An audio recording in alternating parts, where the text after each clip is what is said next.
Si os dijera que acepté 7.000 euros al mes por hacer compañía a un desconocido, ¿qué pensaríais? No por amor. Ni siquiera por diversión.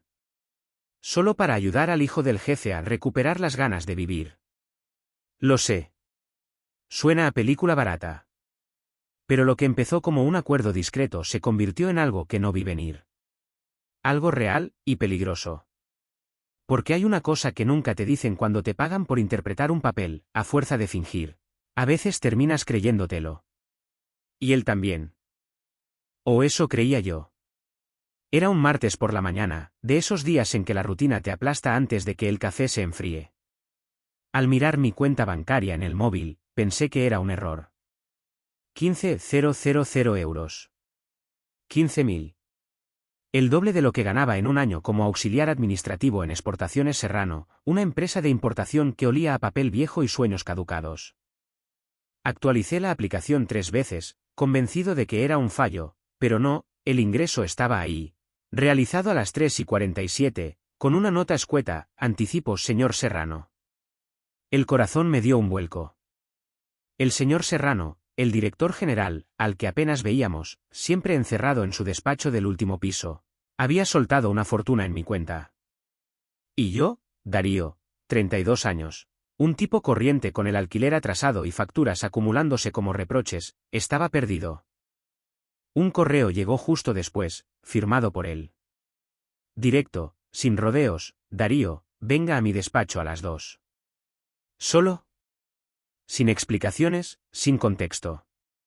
Pasé la mañana dándole vueltas, imaginando escenarios. ¿Un error contable? ¿Una prima secreta? ¿O algo turbio? A la hora de comer, apenas toqué mi bocadillo, con el estómago hecho un nudo. A las 1:55, estaba frente a la puerta de cristal de su despacho, con las manos sudadas, dudando si llamar. Di 2 golpes secos. Pase, dijo su voz grave. El señor Serrano estaba sentado tras su escritorio, un hombre de unos 60 años, traje impecable, mirada afilada. Me indicó que me sentara sin apartar los ojos de su pantalla. Darío, ¿ha visto el ingreso?, dijo, como si fuera obvio. Asentí, sin palabras. Continuó, sin mirarme, es un anticipo. Por un servicio. Al fin alzó la vista, y su mirada me dejó clavado. Mi hijo, Blas, está pasando por un mal momento. Su divorcio lo ha destrozado. No sale, no habla, no vive. Necesito a alguien que, digamos, lo devuelva a la vida. Fruncí el ceño, sin entender del todo. Quiere que sea, su amigo, balbuceé. Serrano esbozó una sonrisa, pero no tenía nada de cálida. Llámelo como quiera. Pase tiempo con él, gánese su confianza, ayúdelo a abrirse al mundo. No es una orden, Darío. Es una propuesta. Hizo una pausa y soltó la cifra como quien juega una carta, 7.000 euros al mes, además de su sueldo. El ingreso de hoy demuestra que voy en serio. 7.000 euros. Al mes. Yo ganaba apenas 800 euros, matándome a revisar facturas, contestar correos absurdos y correr tras plazos. Esa cantidad era una salida. Mis deudas, el préstamo estudiantil, la tarjeta de crédito, los meses de alquiler atrasados, podían desaparecer. Podía respirar, por fin. Pero algo no encajaba. ¿Por qué yo? ¿Por qué un tipo como yo, un empleado anodino, sin carisma ni talento especial? ¿Por qué no un psicólogo?, pregunté, con la voz temblorosa. Serrano se encogió de hombros. Blas no quiere psicólogos. Necesita a alguien, normal. Alguien que no le recuerde a su padre o a su pasado. Usted es discreto, fiable. Sirve. Me sentí insultado y halagado al mismo tiempo. Fiable. Sonaba a cumplido envenenado. Quise hacer más preguntas, pero me cortó. Piénselo, Darío. Tiene hasta mañana al mediodía para responderme. Si dice que no, el ingreso se anulará. Sin consecuencias para su puesto. Se levantó, dando por terminado el encuentro. Salí de su despacho con la cabeza revuelta y el corazón a 1000. De vuelta en mi puesto, no podía concentrarme. Los números en la pantalla bailaban, inútiles. 7.000 euros al mes. Era una locura. Pero también una cadena. Aceptar significaba vender una parte de mí, interpretar un papel, manipular a alguien. A Blas no lo conocía. Solo sabía que era el hijo del jefe, que rondaba los 30, que había trabajado en la empresa antes de esfumarse tras su divorcio. Un fantasma del que se hablaba en voz baja por los pasillos. ¿Y yo qué era? ¿Su niñera? ¿Su falso amigo? La idea me revolvía el estómago. Pero luego estaba el otro lado. Mis deudas. 12.000 euros en total, un peso que me asfixiaba desde hacía años. El alquiler, las facturas, la presión constante. Tenía 32 años y mi vida era una carrera sin fin, sin esperanza de salir del hoyo. Ese ingreso era un salvavidas. Una oportunidad de empezar de cero. Pensé en mi madre, que me había prestado 2.000 euros el año pasado para evitar un desahucio. Se lo debía. Me lo debía. Esa noche, en casa, di vueltas sin parar. Abrí una cerveza, miré el techo, repasé cada palabra de Serrano. Gánese su confianza. Sonaba a misión de espía, no a ayuda social. ¿Y si Blas descubría el engaño? ¿Y si me odiaba? Pero 7.000 euros. Podía saldar mis deudas en meses, ahorrar, cambiar de vida. Cogí el móvil, releí el correo de Serrano, miré el saldo de mi cuenta. 15.000 euros. Era real. Demasiado real. Intenté racionalizar. No era ilegal. Ni inmoral, no del todo. Blas necesitaba ayuda, ¿no? Y yo necesitaba el dinero. Era un intercambio, una transacción. Nadie iba a sufrir. Pero una voz interior gritaba que era turbio, que estaba jugando con fuego. La ignoré. A las 11, envié un correo a Serrano, acepto. Pulsé enviar antes de arrepentirme. Luego vacié la cerveza de un trago, como si pudiera ahogar la vergüenza que ya subía. Al día siguiente, llegó otro correo. Instrucciones claras, acudir a un evento de la empresa el viernes, acercarme a Blas, entablar conversación. Nada forzado, nada directo. Sea natural, escribió Serrano. Natural. Como si fuera posible con 15.000 euros en mi cuenta y un acuerdo tácito para hacer de titiritero. Cerré el ordenador, con el estómago revuelto. Ya estaba dentro. No había vuelta atrás. El viernes por la noche, el evento de la empresa estaba en pleno apogeo en un salón alquilado para la ocasión. Llevaba las instrucciones del señor Serrano grabadas en la cabeza, como un guión mal ensayado. Encontrar a Blas, entablar conversación, ser natural. Fácil de decir. La multitud zumbaba, los compañeros reían fuerte, copa en mano, y yo buscaba a un desconocido. Nunca lo había visto, solo oído su nombre en los murmullos de los pasillos. Blas Serrano, el hijo del jefe, el que se desvaneció tras su divorcio. Me sentía como un impostor, un peón en un juego cuyas reglas no entendía. El estómago me pesaba, pero los 15.000 euros en mi cuenta me empujaban a seguir. Lo localicé cerca de un buffet, apartado. Sostenía un vaso de agua, inmóvil, como si mirara el mundo a través de un cristal. No se parecía a su padre. Donde el señor Serrano imponía con su seguridad, Blas parecía querer esfumarse. Tenía una mirada intensa, casi demasiado, y una postura recta pero frágil, que dejaba traslucir una tristeza imposible de ignorar. Respiré hondo y me acerqué, con una sonrisa forzada. Hola, soy Darío. Trabajo en administración. Mi voz sonó falsa, pero él me miró, algo sorprendido, y asintió. Blas, respondió, sin más. La conversación arrancó a trompicones. Hablé del trabajo, de los expedientes interminables, de la máquina de café que siempre se estropeaba. Él escuchaba, respondía con monosílabos, pero sus ojos se clavaban en mí, como si intentara descifrar mis intenciones. Al final, solté una broma tonta sobre un cliente que había enviado una factura en Comic Sans. Para mi sorpresa, esbozó una sonrisa, breve pero sincera. Eso es casi un delito, dijo, y su voz, baja y tranquila, me desarmó. Sentí una grieta en mi fachada, un atisbo de culpa. Estaba ahí para interpretar un papel, no para apreciarlo. En los días siguientes, seguí las instrucciones. Lo volví a encontrar en la pausa para comer y le propuse un café en una cafetería cercana. Aceptó, algo dubitativo. Nos sentamos en un bar abarrotado, y allí, lejos de los fluorescentes de la oficina, se relajó. Habló de fotografía analógica, un tema que encendía un brillo en sus ojos. Me explicó cómo revelaba sus carretes él mismo, el grano único de las cámaras antiguas, la paciencia que requería capturar un instante. Yo escuchaba, fascinado a mi pesar. No era solo un hobby, era su manera de ver el mundo, de hacerlo menos hostil. Yo no sabía nada del tema, pero hice preguntas, sinceras a pesar del engaño que me había llevado hasta allí.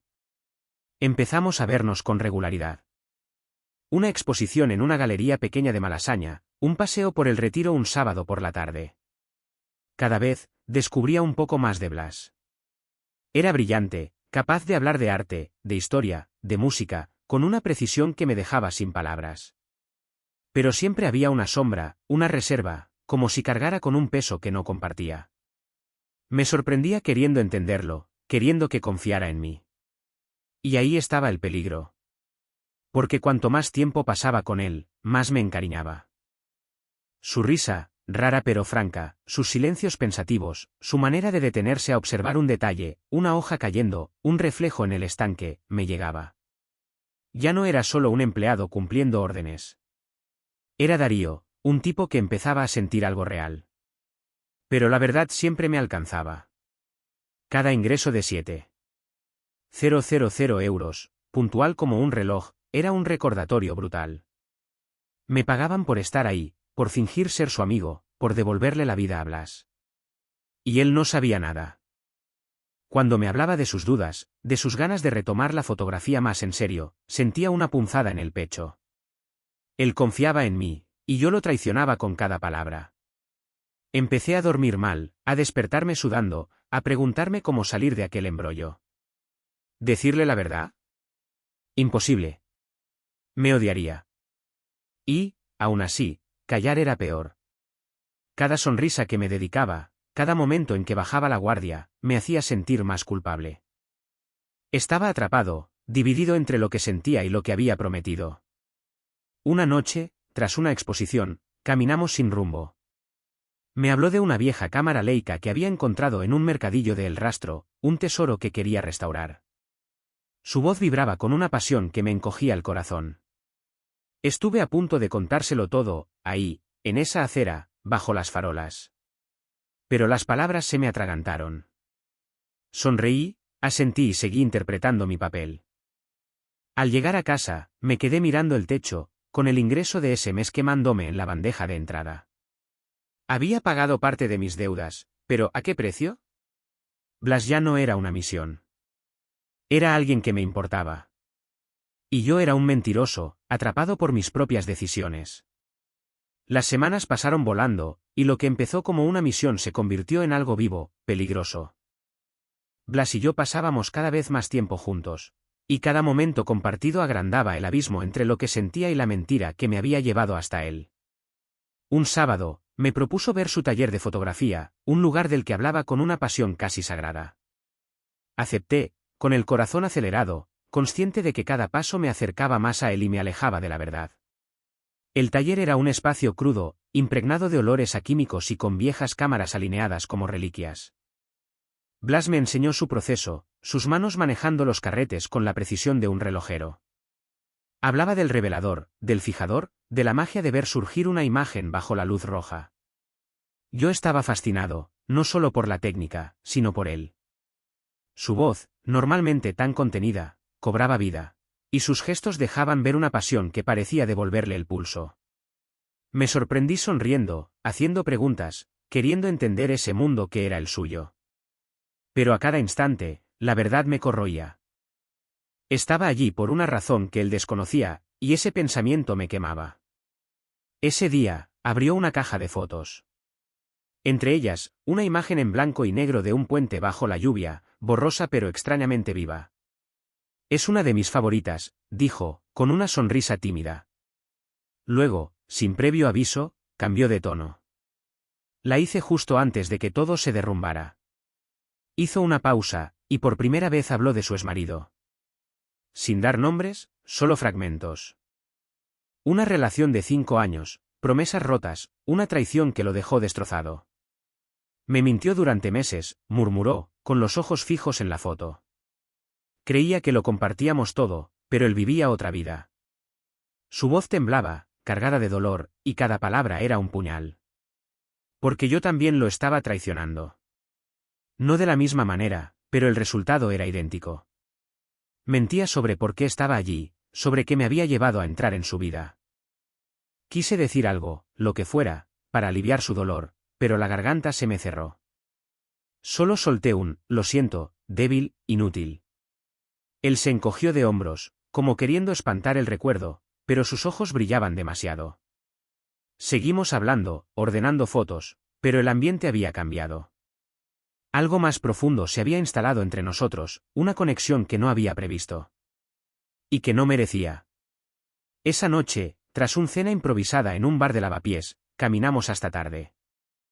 La ciudad estaba en calma, las calles húmedas por una lluvia reciente.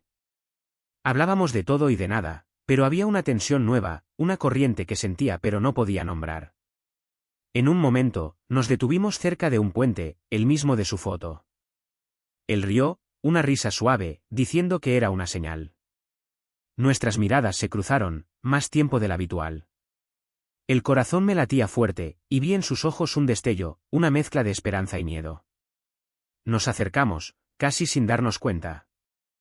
Nuestros alientos se mezclaban, y por un instante creí que todo iba a cambiar, que olvidaría la mentira, el ingreso, todo. Pero su móvil vibró. Miró la pantalla, y su rostro se endureció. Es mi padre, dijo, apartándose para contestar. La magia se rompió. Habló en voz baja, pero capté fragmentos. Palabras secas, reproches. Cuando colgó, estaba distante, como si hubiera levantado un muro. Quiere que vuelva a la empresa, soltó, con amargura. Cree que pierdo el tiempo con mis fotos. Intenté consolarlo, pero mis palabras sonaban vacías. Porque sabía que su padre no solo quería su regreso. Estaba moviendo los hilos de mi presencia, y yo era cómplice. Al llegar a casa, solo, tomé una decisión. No podía seguir. Cada momento con Blas hacía la mentira más insoportable. Me gustaba su compañía, su forma de ver el mundo, su fragilidad que escondía tan mal. Ya no era un trabajo. Era real, y eso me aterraba. Al día siguiente, envié un correo al señor Serrano. Devuelvo el último ingreso. No puedo seguir. Transferí los 7.000 euros, cada clic como una confesión de mi cobardía. Pero en el fondo, sabía que era demasiado tarde. Blas ya no era una misión. Era parte de mí, y ya lo había traicionado. Me senté, con el corazón apesadumbrado, preguntándome cómo iba a vivir con eso. Era una noche de tormenta, de esas en las que el cielo parece tan pesado como la conciencia. Estaba solo en mi despacho, rodeado de expedientes olvidados, tecleando informes que nadie leería. La puerta se abrió de golpe y Blas apareció. Tenía los puños apretados, los ojos ardían con una rabia que nunca le había visto. ¿Qué es esta historia, Darío?, soltó, con la voz temblorosa pero firme. Sentí un nudo en el estómago. Lo sabía. No sé cómo, pero lo sabía. Blas, espera, yo, balbuceé, pero me cortó en seco. Oí a mi padre. Hablaba de ti, del dinero, de ese plan. ¿Te pagaban? ¿Todo este tiempo era un juego? Cada palabra era un golpe. Había escuchado una conversación, un intercambio entre su padre y un colega, suficiente para entender que mi presencia en su vida no era casualidad. Se acercó, con las manos crispadas, y me lanzó una pregunta que me atravesó. Cuando me escuchabas, cuando hablábamos, ¿qué era? ¿Teatro? Quise responder, pero la voz se me quebró. Vi el dolor en su mirada, no solo rabia, sino una herida profunda, como si lo hubiera devuelto a la traición de su pasado. No, Blas, no era eso, logré articular. Al principio, sí, acepté el dinero, pero después, lo que siento es de verdad. ¿Te lo juro? Sacudió la cabeza, con una risa amarga. ¿De verdad? ¿Sabes qué es la verdad, Darío? Yo te lo di todo. Mis pensamientos, mis miedos, mis sueños. Y tú, interpretando un papel. Hizo una pausa, con la voz más baja, casi rota. Creía que eras diferente. Esas palabras me dejaron sin aire. Intenté explicarme, decirle que había devuelto el dinero, que quise parar, pero ya no me escuchaba. Déjame, dijo, gélido. No quiero volver a verte. Se marchó, la puerta se cerró de un portazo, y me quedé allí, inmóvil, con el corazón hecho pedazos. Los días siguientes no pude trabajar. Cada pasillo, cada despacho me recordaba a Blas, nuestras charlas, su risa escasa. La culpa me asfixiaba. Había traicionado a alguien que me importaba, alguien que me había abierto su mundo. Al día siguiente redacté mi carta de dimisión. No podía seguir en esa empresa, bajo la mirada del señor Serrano, con el peso de lo que había hecho. Recogí mis cosas, ignoré las preguntas de los compañeros y dejé ese edificio para siempre. Al salir, crucé la mirada con el señor Serrano desde su despacho acristalado. No dijo nada, pero su silencio era un reproche en sí mismo. Las semanas pasaron, lentas, grises.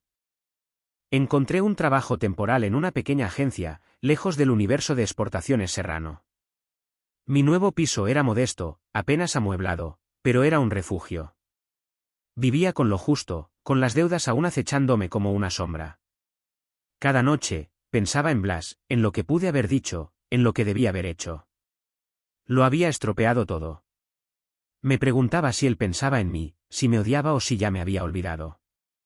La idea de que pudiera borrarme de su vida me dolía más de lo que quería admitir.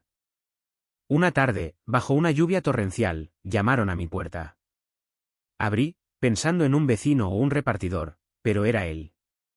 Blas, empapado, con el pelo pegado a la frente, los ojos cansados pero intensos. Mi corazón se detuvo. ¿Puedo pasar?, preguntó, con voz baja. Asentí, sin poder hablar. Se quedó ahí, inmóvil, como buscando las palabras. Luego habló, titubeante pero claro. He intentado odiarte, Darío. De verdad. He repasado cada momento en mi cabeza, cada palabra, cada sonrisa. Quería creer que todo era falso. Hizo una pausa, sus dedos jugueteando nerviosamente con el borde de su chaqueta. Pero no puedo.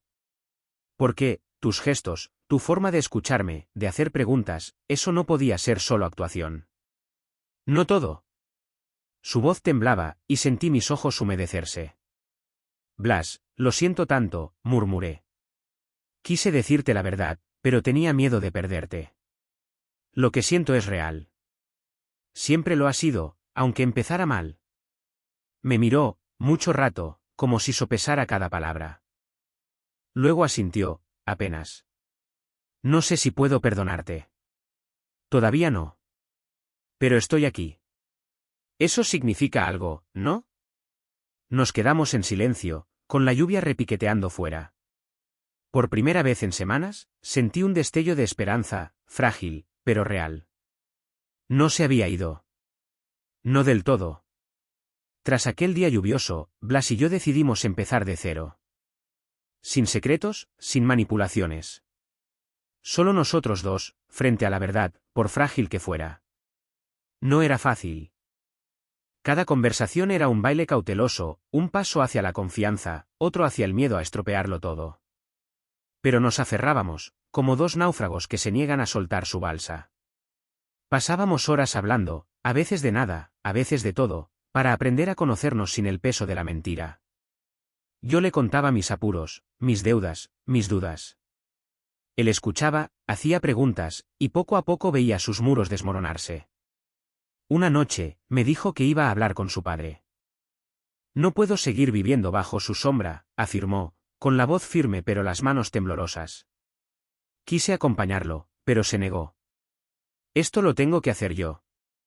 Al día siguiente volvió, con la mirada dura y los hombros cargados. Su padre le había dado un ultimátum, yo o la empresa. Si elegía quedarse conmigo, perdería su puesto, su herencia, todo lo que lo ataba a la fortuna de los Serrano. Sentí un nudo en el pecho. Blas, no tienes por qué, empecé, pero me interrumpió. Sí, sí tengo. Elijo lo que es de verdad. Te elijo a ti. Esas palabras me sacudieron. Lo había dejado todo por nosotros, por la posibilidad de construir algo honesto. Días después, abandonó su piso de lujo, alquilado con el dinero de su padre. Se mudó a un pequeño estudio, apenas lo bastante grande para sus cámaras y unas pocas cajas. Yo seguía en mi piso modesto, haciendo malabares con mi nuevo trabajo en una agencia de diseño gráfico. Estábamos lejos de los 7,000 euros al mes, lejos de los despachos acristalados de Exportaciones Serrano. Pero, por primera vez, éramos libres. Blas decidió volcarse en la fotografía. Convirtió su estudio en un taller, pasando noches revelando carretes, contactando con galerías, respondiendo a convocatorias. Lo veía agotarse, pero había un brillo en sus ojos, una determinación que nunca le había visto. Yo avanzaba en la agencia, consiguiendo encargos para carteles, logotipos. No era la gran vida, pero era estable, y cada pequeña victoria nos unía más. Lo compartíamos todo, las facturas, las dudas, los cafés hirviendo a las 6 de la mañana antes de un día intenso. La confianza volvía, despacio. Teníamos roces, claro. A veces, él me echaba en cara que era demasiado cauto, que no me abría lo suficiente. A veces, yo estallaba bajo la presión de mis deudas, que menguaban pero aún pesaban. Aún así, no desistíamos. Aprendíamos a hablar, a perdonarnos. Una noche, tras un día largo, me mostró una foto que había tomado, un árbol torcido, solo en un campo, pero erguido pese al viento. Somos nosotros, dijo con una sonrisa. Reí, y esa risa valía más que cualquier ingreso. Blas acabó consiguiendo un contrato con una galería pequeña en Chueca. No era gran cosa, pero era un comienzo. Sus fotos, instantes crudos en blanco y negro, atrajeron la atención de un crítico local. En el vernisaje, lo vi hablar con desconocidos, explicando su trabajo, sus decisiones. Brillaba, y yo estaba orgulloso. No solo de él, sino de nosotros. Habíamos atravesado la mentira, la rabia, y estábamos construyendo algo sólido. Esa noche, volviendo a pie, me tomó de la mano. ¿Lo conseguiremos?, Darío, murmuró. Y, por primera vez, le creí. Los meses pasaron, y nos instalamos en una rutina. Él en su taller, yo en la agencia. Nos encontrábamos por las noches, a veces para una cena rápida, a veces para pasear sin rumbo, felices de estar juntos. Las deudas se aligeraban, su estudio ganaba prestigio. No éramos ricos, ni mucho menos, pero estábamos juntos, y eso bastaba. Cada paso era una prueba de que podíamos reconstruir, de que podíamos elegir el amor. Incluso tras un comienzo tan torcido. Empecé a creer que teníamos una oportunidad, una de verdad. Habían pasado un año, y la vida con Blas había tomado una forma que nunca hubiéramos imaginado. Teníamos nuestras discusiones, nuestros momentos de duda, pero también risas, proyectos, una solidez que construíamos día a día. Una mañana, mientras tomábamos un café hirviendo antes de salir cada uno por su lado, Blas recibió un correo que lo cambió todo.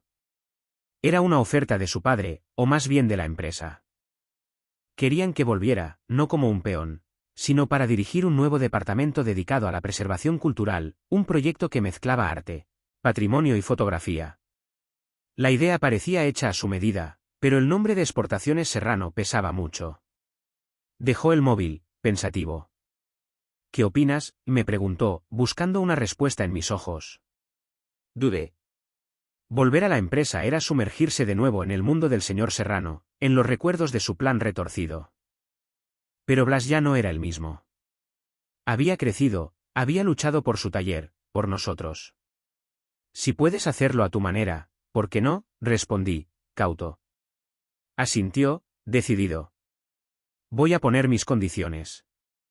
Si quieren mi talento, lo tendrán, pero sin sus cadenas. Pasó el día redactando una respuesta, clara y firme, aceptaba, pero con total autonomía. Un presupuesto definido y sin la injerencia de su padre. Para mi sorpresa, la empresa dijo que sí. Días después, Blas me hizo una propuesta que me dejó descolocado. Ven conmigo, Darío. Como coordinador visual. Tienes ojo para el diseño, ¿entiendes lo que quiero hacer? Reí, nervioso, pensando en la ironía, volver a Exportaciones Serrano, donde todo empezó. Pero su mirada era seria, llena de esperanza. No me pedía solo un trabajo, me pedía construir ese proyecto juntos. Acepté, con el corazón acelerado, entre la emoción y el temor de volver a pisar ese terreno. El primer día, sentí el peso del pasado al cruzar las puertas de la empresa. Los pasillos, las miradas de los compañeros, todo me devolvía a esa época en que era un peón pagado para manipular. Pero Blas estaba allí, confiado, guiándome a su nuevo despacho. Empezamos a trabajar en el proyecto, exposiciones de fotos de archivo, colaboraciones con museos, campañas para preservar sitios históricos. Yo organizaba los visuales, los carteles, las presentaciones, mientras él capturaba imágenes crudas, llenas de significado. Formábamos un equipo, y por primera vez, sentí que estaba en mi lugar. Una tarde, el señor Serrano nos convocó. Estaba enfermo, se notaba en su paso lento, en su voz más débil. Se sentó, nos miró a Blas y a mí, y habló sin rodeos. Quise ponerte en el camino, Blas. Mi plan, me miró de reojo, casi avergonzado. Funcionó, pero no como lo había planeado. Tosió y siguió. Veo lo que hacéis juntos. Es bueno. Es más de lo que esperaba. Blas no respondió, pero vi sus hombros relajarse, como si un viejo nudo se deshiciera. Yo me quedé callado, dividido entre el rencor y una extraña gratitud. Ese hombre casi nos destruye, pero sin él, no estaríamos aquí. El proyecto avanzaba, y con él, nuestra vida. Teníamos momentos altos, cuando todo parecía posible, cuando reíamos planeando exposiciones o tomando una copa tras un día largo. También teníamos bajos, discusiones por tonterías, miedos que reaparecían, él, a revivir una traición, yo, a no estar a la altura. Pero hablábamos, siempre. No dejábamos que los silencios se instalaran. Cada día, elegíamos seguir juntos, construir algo que era solo nuestro.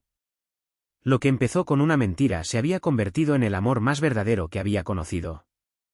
No era perfecto, no era fácil, pero era real.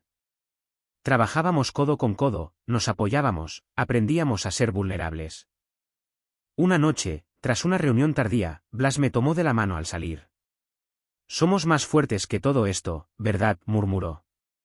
Apreté su mano, sin poder hablar, pero seguro de una cosa, lo que teníamos, nadie podía quitárnoslo. Avanzábamos, juntos, en este nuevo comienzo, y eso valía más que todo el oro del mundo. Un domingo por la mañana, de esos en los que el tiempo parece detenerse, Blas y yo nos pusimos a ordenar. Revisábamos cajas, papeles viejos, recuerdos que acumulábamos sin saber muy bien por qué. Blas sacó una caja metálica, algo oxidada, llena de negativos cuidadosamente organizados. Los manipulaba con una delicadeza casi reverente, cada carrete etiquetado con su letra precisa, fechas, lugares, anotaciones. Este es de cuando empezaba, dijo con una sonrisa, como si redescubriera un tesoro. Yo ojeaba sin prestar demasiada atención, hasta que una imagen me dejó helado. Era yo. De pie junto a una mesa, con un bolígrafo en la mano, en una cena de empresa. Llevaba una chaqueta que había perdido hacía tiempo y el pelo algo más largo, despeinado. Parecía más joven, más ligero, como si la vida aún no me hubiera desgastado. Se me cortó la respiración. Esa foto no podía ser reciente. No, sí, como él decía, nos habíamos conocido en la fiesta de Navidad, hacía unos meses. Lo miré, con el corazón latiéndome demasiado rápido. ¿Cuándo hiciste esto?, pregunté, con la voz áspera, intentando mantener la calma. Blas, ocupado enderezando un marco en la pared, se quedó inmóvil. No se volvió de inmediato. Hace 3 años, murmuró, en una cena de fin de año. Se giró despacio, sus ojos evitaron los míos un instante antes de enfrentarme. Te vi de lejos. Estabas riendo con una compañera. No sé, algo me impulsó a hacer esa foto. Quise guardar ese momento. Su voz era suave, pero había una tensión, como si temiera mi reacción. Apreté el negativo entre los dedos, sin poder hablar. El pecho me pesaba, como si mi cuerpo se hubiera vuelto de plomo. ¿Hablaste de mí con tu padre?, pregunté, cada palabra pesando una tonelada. Asintió, vacilante. Sí, una vez. Le dije que la empresa necesitaba gente como tú. Gente que trabajaba sin segundas intenciones, que parecía diferente. Me escuchó, sin decir nada, como siempre. Sentí un escalofrío recorrerme. Y fue entonces cuando, empecé, sin terminar la frase. Blas negó con la cabeza, pero su mirada decía otra cosa. No planeé nada, Darío. No conscientemente. Pero no voy a fingir que solo fui una víctima del plan de mi padre. Tal vez, en el fondo, esperaba que te acercaras a mí. Me senté en el borde de la cama, con el negativo aún en la mano. Mi mente iba a 1000 por hora. ¿Estaba traicionado, otra vez? ¿O elegido, de una manera retorcida? La foto, tomada 3 años atrás, lo cambiaba todo. No era solo el plan del señor Serrano. Blas me había visto, me había notado, mucho antes de que el dinero entrara en juego. Estaba furioso, herido, pero también extrañamente conmovido. Entonces, dije, con una media sonrisa amarga, quizá los dos fuimos culpables del comienzo. Bajó la cabeza, su voz apenas audible. Sí. Pero lo que pasó después, Darío, es real. Siempre lo ha sido. El silencio se instaló, pesado, cargado. Miré el negativo, ese trozo de película que guardaba una verdad que no había visto venir. Una parte de mí quería romperlo, borrar esa prueba de que nuestra historia tenía raíces más antiguas, más turbias. Pero otra parte, más fuerte, quería entender. Guardé el negativo en mi cartera, como un recordatorio de que el pasado siempre tiene su propia versión de los hechos. ¿Por qué no me lo dijiste?, pregunté, con la voz más suave de lo que esperaba. Se encogió de hombros, un gesto vulnerable. No sabía cómo. Y después de todo lo que hemos pasado, temía que lo rompiera todo. Nos quedamos callados, mucho rato. La caja de negativos seguía entre nosotros, abierta, como una confesión. Estaba perdido, dividido entre la rabia y el amor. Pero al mirarlo, al ver el miedo en sus ojos, la sinceridad también, supe que no podía irme. No después de todo esto. El amor no siempre era limpio, no siempre era sencillo. Pero era una elección, una que hacíamos cada día. Tomé su mano, sin decir nada. Nos quedamos así, escuchando el silencio, aceptando que nuestra historia, por imperfecta que fuera, era nuestra.